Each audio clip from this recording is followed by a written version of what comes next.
Namaste, welcome to Relish Delish. Today we're going to be making a vegetarian friendly, it's a vegetarian chili recipe and it's going to be gluten free. It's made with 3 beans and I'm going to be making this in the instant pot today. So let's go ahead and see how to make this vegetarian chili.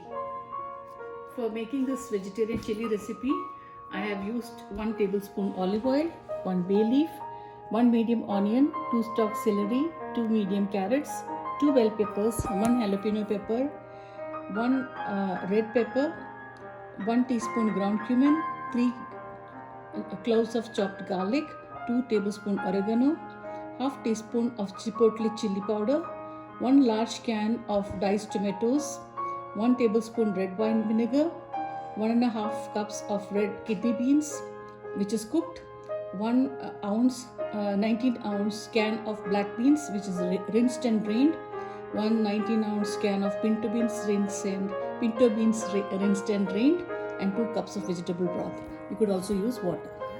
So first step to make this chili, I'm going to pour some oil into the Instapot.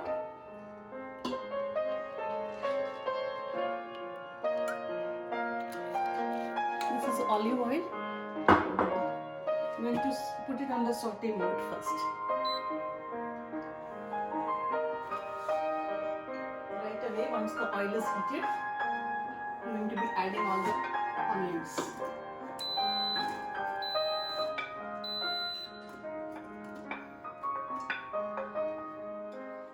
I'm going to give it a nice mix.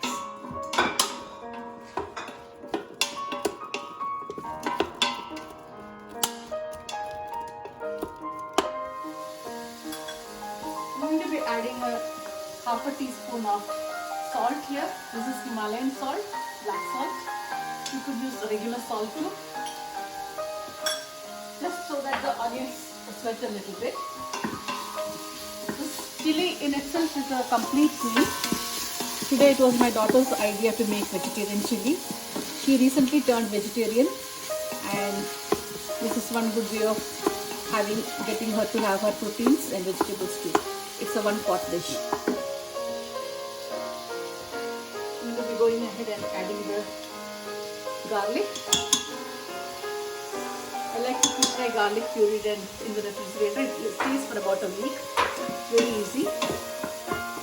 Just grind some garlic along with a little salt, and if you put some olive oil, it stays for a fresh up to a week in the refrigerator. The onion and garlic smells wonderful. Now it's the time to go ahead and add all the vegetables. Carrots, green peppers, red bell peppers, and celery, everything in one pot.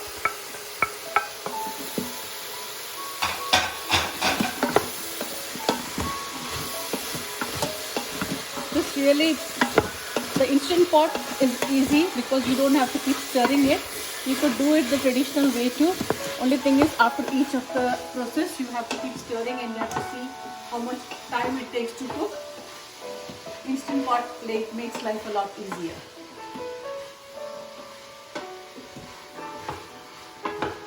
As soon as the vegetable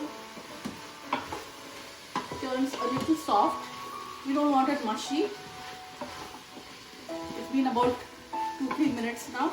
I'm going to let it stay for about a couple of minutes. Then I'll go ahead and add the beans. The beans are pre-cooked. You could also use canned beans. If you're cooking the beans, make sure to soak the beans at least 8 hours in water, cold water. Drain off the water and then cook the beans. Alright. It's time for me to add all the beans now. Before the beans, I'm going to add all the spices. So I have here some chili powder. You could also use chipotle chili powder, some oregano, cumin powder, and that's about it. So you add everything together. I already put in the salt. The spice is really up to how you like it. Since I'm already adding the jalapeno in this, I've added about 3/4 to 1 teaspoon of chili powder. And chipotle gives it a nice smoky flavor to the chili. Once that is done, I'm going to add all the beans. The pinto beans, red kidney beans, and the black beans. See how easy it is. Put everything in together and give it a nice stir.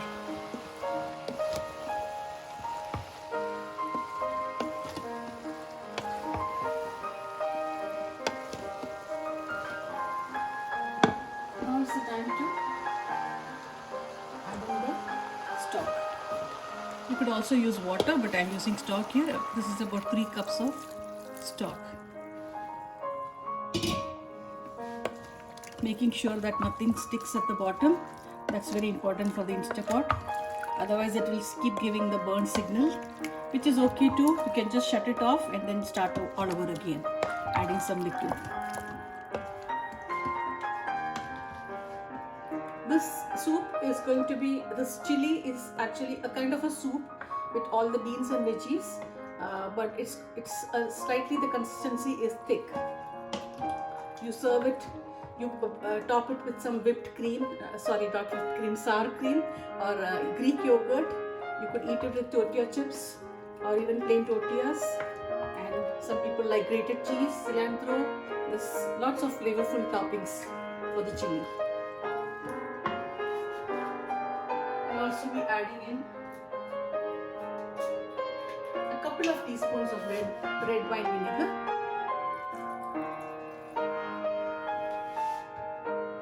And of course, the canned tomatoes.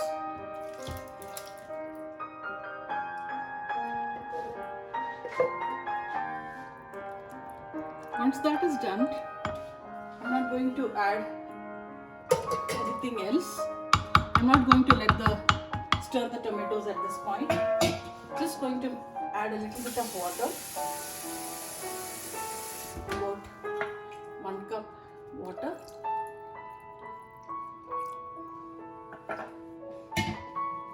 And that's it. Just going to cancel the saute mode here. Close the lid.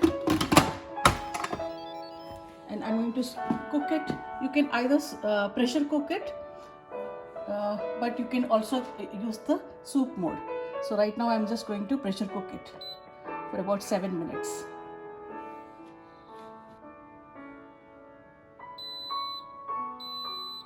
So once it's cooked, we'll come back and have a look at how's the chili.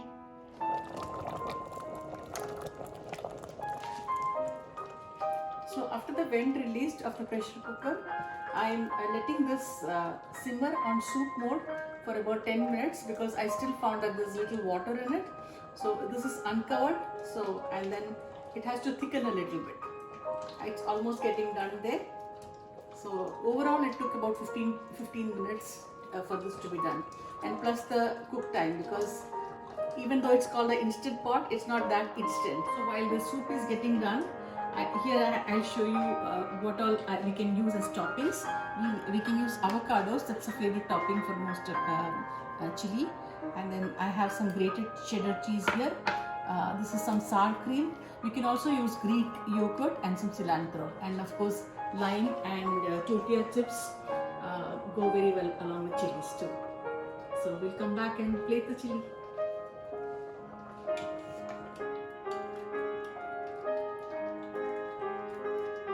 This vegetarian chili is a very good dish to be served on a cold wintry day or any time of the year. It's so healthy. Of course, for meat lovers, you can put in some ground beef in here, but this is absolutely gluten-free vegetarian chili. So like I said, chili is served. I'm going to top it off with some sour cream here.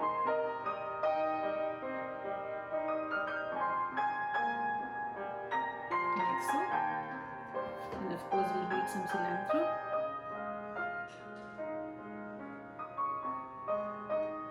Some avocado.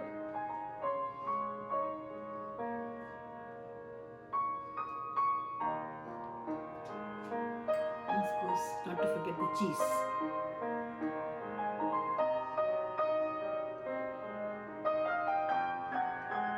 So there you have it. Yummy, delicious vegetarian 3-bean chili. Enjoy. For more such recipes, please visit our website relishedelish.ca.